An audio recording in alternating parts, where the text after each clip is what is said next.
I'm going to update you on where we are with the applied level. We have some content updates, some stuff that's out, new stuff coming out.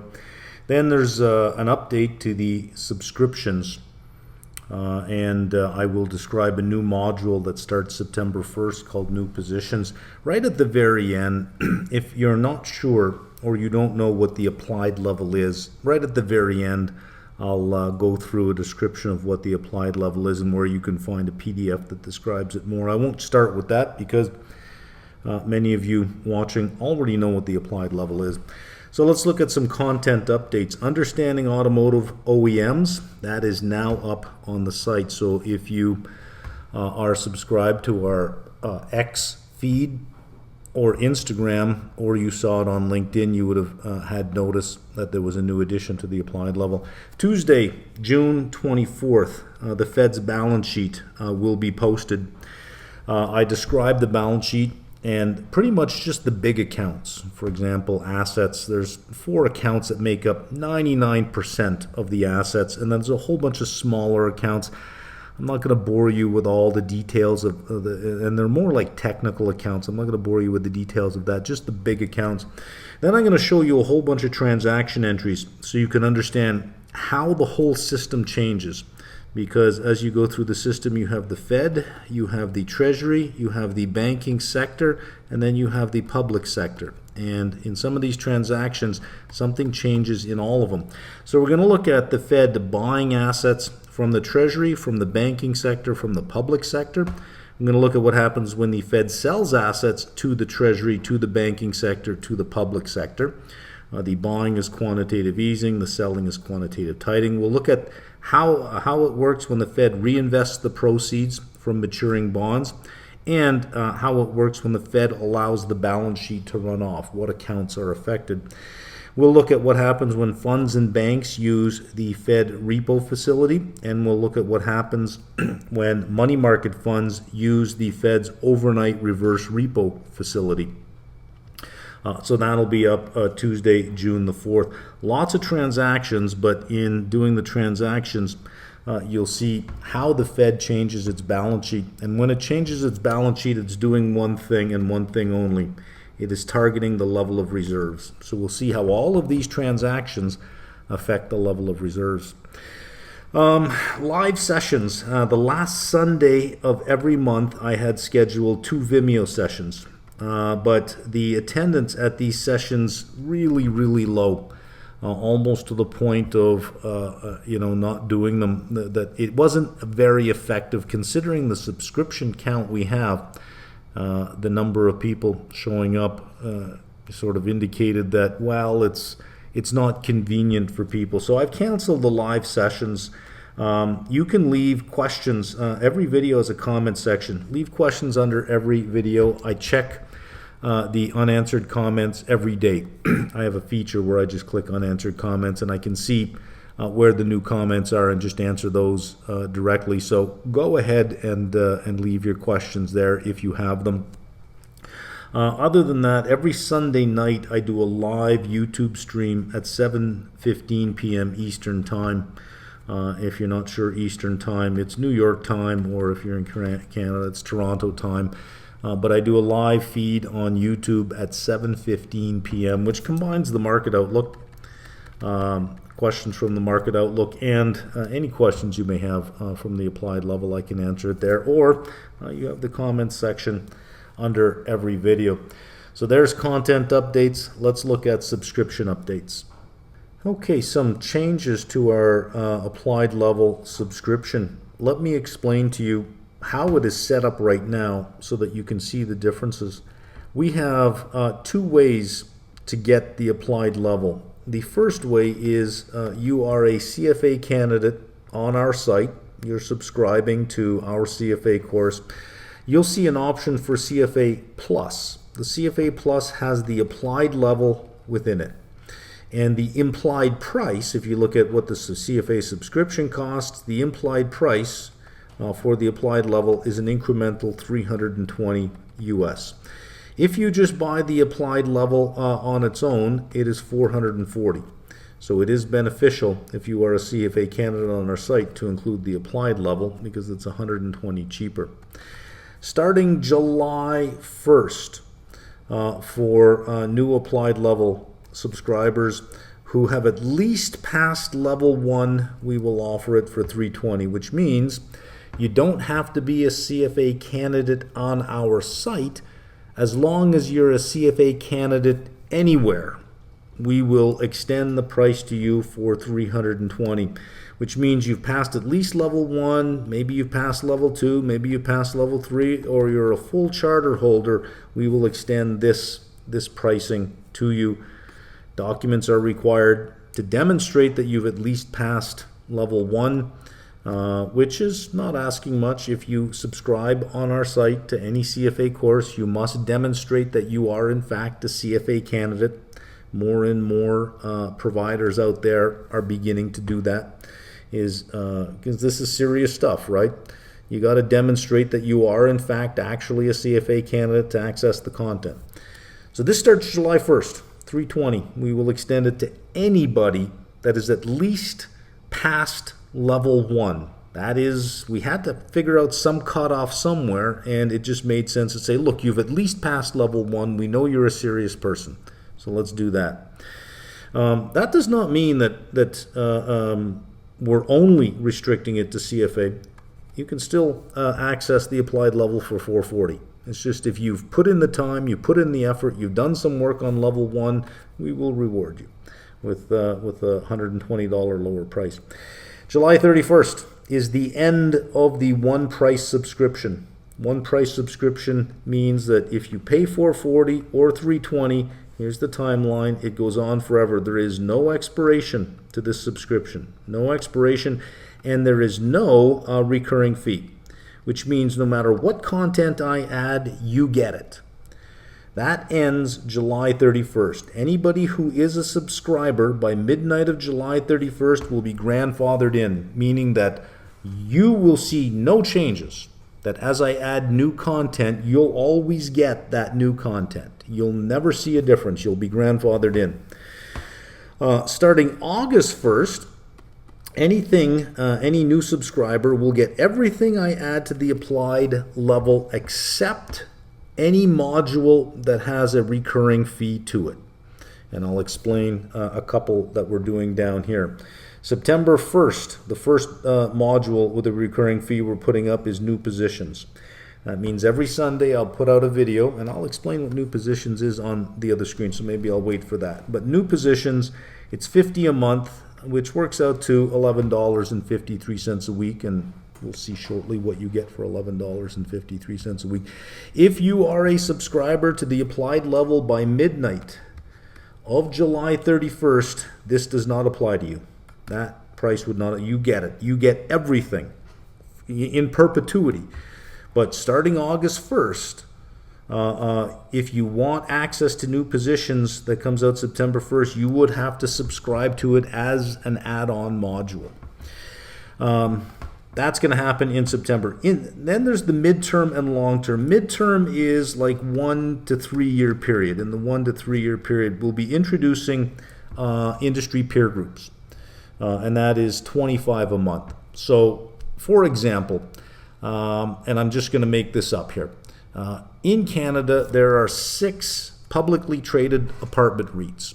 So what the peer group would be a description of each of the 6 companies and an evaluation of them, because every company sits in one of 3 buckets: sell, hold, or buy. If something is a buy, you buy it. If something is a hold, you sell puts. If something is a sell, you sell calls. There's always a trading strategy on everything. So I will list the 6. Anything that has options, obviously there's a play on. And every quarter, I will update them. Every quarter, I would update them.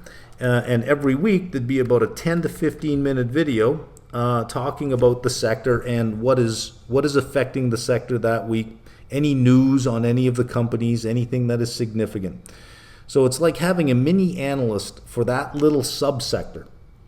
And then it's just a matter of finding other sectors to do. So if we found a good analyst that understood automotive retail, Auto retail, for example, there are 6 publicly traded retail groups.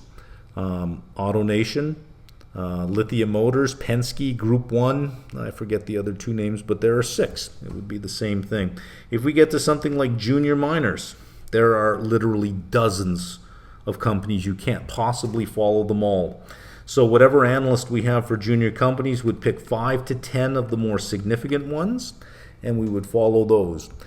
And all of those set up different trading strategies because, again, they either sit into a sell, a hold, or a buy.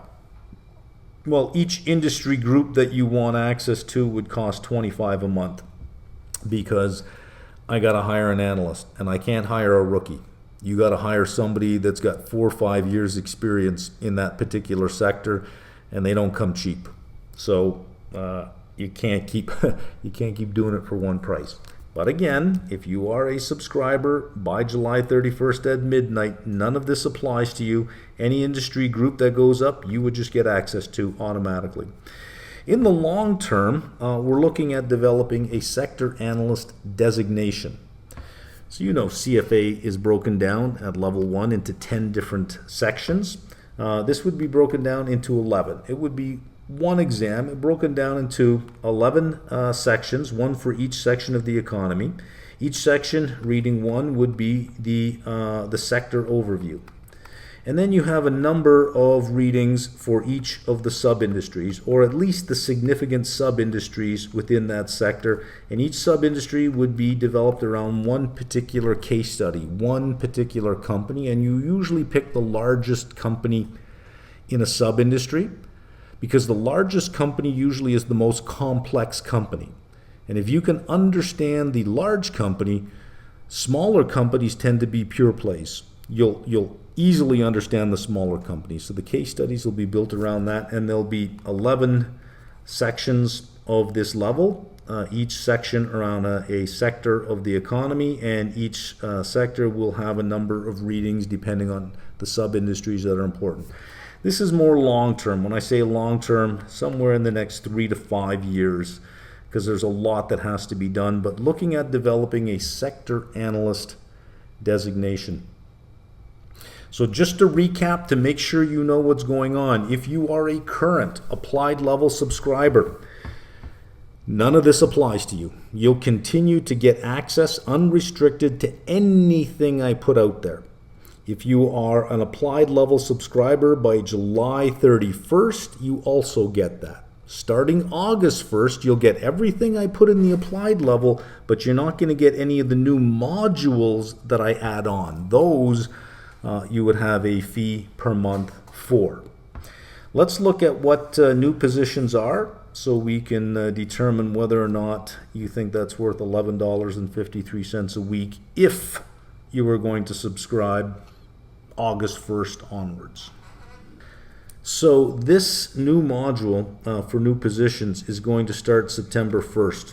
And every weekend, whether it be Saturday or Sunday, I'm not sure when I'll post the video, and it'll be just on markmeldrum.com. You'll have to have access to the applied level, and if you are not a subscriber by July 31st, you'll actually have to subscribe to this module to get this.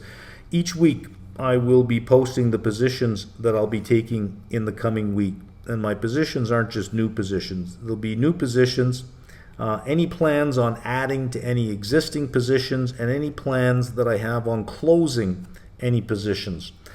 And just so that you are aware of how my thinking is, a lot of my positions are if there's market weakness in a particular sector, then I will do X or I will do Y. So if the market pulls back on this report, I would be looking at doing this. If the market is strong and it passes this level, or if a stock passes this price level, I'll be looking maybe at reducing my position or adding to my position. So it's a lot of if-thens. But I'll lay out exactly what I'll be doing in terms of what it is that I'm looking at, what the target security is, why I'm doing it. So a good fundamental reason why I think that what I'm about to do makes sense, and the strategy that I'll be using. That is the how and the when. So I might say I'm looking at ABC. I'm looking at it because of maybe some valuation issues, or maybe there is some fundamental news that changes the future of the company. And then I might say for how and when, I'm looking at selling a put. I'm going to look for a delta around 0.7, which means there's a high probability that this will be put to me, so I'm looking at building a position. I might say, well, I'm looking for a delta of around 0.3, which means I don't mind it being put to me, but I'm looking at this more as an income trade in the short term.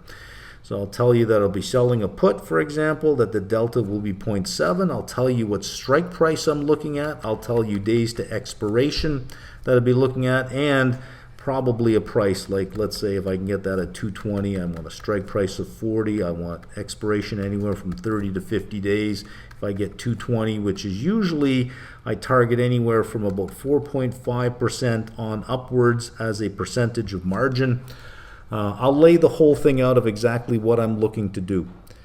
At the beginning of the week, I usually have plans of half a dozen to a dozen things I'm going to do in the form of if-then statements. Some weeks, I don't get any of the ifs. Other weeks, I get some of the ifs, so that if I'm looking at 10 things for the week, 4 of them might actually make sense to me during the week. 4 came into the price range that I want, and I took them. But you will have all of the rules. You'll have what it is I'm looking at, why I'm looking at it, and the strategy of how for any new positions, any time that I'll be adding to a position, and any time that I'll be closing a position. If you have watched my market outlook for the last 2 years, I have done a lot of this stuff where I've laid out positions that I would be taking. If you review them, you'll see that I have a very good track record of being right. Not 100%, but nobody in this game has a 100% track record. But I'm very careful. I don't try to come up with 10 ideas every week or 20 ideas. Some weeks, there are no new ideas. Some weeks, my ideas are the same as the ideas I had last week that I didn't get.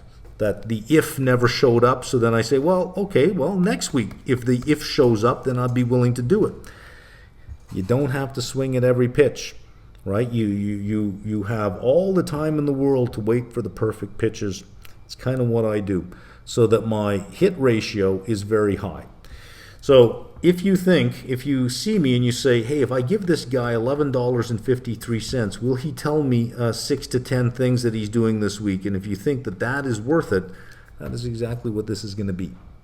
If you are a subscriber by July 31st, you are grandfathered in, you get this as part of your subscription. Starting August 1st, you don't get this module on September 1st. You would then have to purposely subscribe to this module. And that's it. Now I'm going to, for those of you who don't know what the applied level is, you can stick around. I will show you where you can get a PDF that then explains exactly what the applied level is. And in case you haven't seen it yet, or you haven't figured it out yet, CFA has 3 levels: level 1, level 2, and level 3. Level 1 and level 2 are textbook. Everything in level 1 and level 2 is stuff you can find in almost any finance textbook, any economics textbook, any quantitative methods or statistics textbook. Level 1 and level 2 are very textbooky.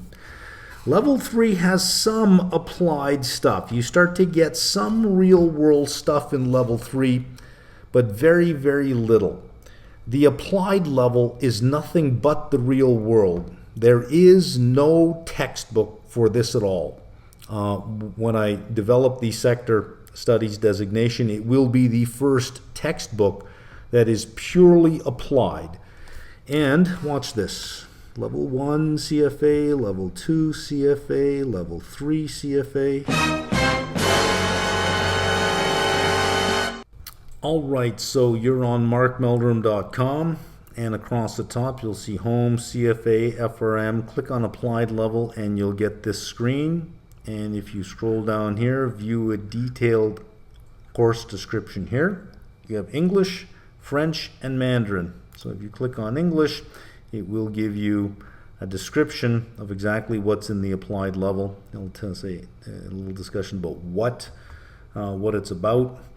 Then your modules, your applied options, you'll cover basic strategies, income strategies, directional, volatility, risk management strategies, and options on futures. So key concepts: selected outcomes, create an income factory, minimize or avoid a loss, sell higher or buy lower than the market price, replicate a stock to avoid forex exposure, and so on. The next module are sector studies. You have all of the sectors here, a description of every sector and the economic drivers of every sector, and within each sector, some discussion of some of the sub-industries within the sector. So here's a screenshot from the first screen of the Understanding Mining video. Up here is a screenshot from the video Understanding Electric Utilities. And as I said at the beginning of this video, the Understanding Automotive OEMs video is up. Notes here, with 163 sub-industries, new content will be added for years to come. Then we have portfolio construction and management. I will be adding more to this module this fall as well. So a bunch of different strategies that you'll learn, examples of trades that will be explored, buy and hold with active management, theta allocation, in other words, how do you set up an income factory for Forex, trading with spot and with futures. We'll look at some curve trades if you're into fixed income, equity market neutral strategies using equities or options, momentum trading, allocation strategies, which can be algorithmic. Usually there is some algorithm that you decide on, whether you actually automate it or not, depends on your trading platform. And portfolio risk management, how you can create synthetic cash, and how you can, if you have cash, how you can turn it into equity without actually buying any equities. Hedging and loss minimization or nullification. So there's a whole bunch of strategies in there, and I'll be adding more this fall. The big one, in my opinion, is the sector studies. If you're going to be a well-versed retail trader, leaning more towards hedge fund style strategies, you have to understand the industry you're trading. And like I say, every stock is a hold, a buy, or a sell. There is a trade on every stock you look at, but you have to understand the sub-industry that it's in. I don't want to say the industry because the industry is a higher level term. The sub-industry is the lowest level that you'll get for a particular peer group, and there are 163 of them. And as I said on the previous screen, there is no textbook for this because this is an addition. It's meant to be and designed to be an addition to your CFA studies.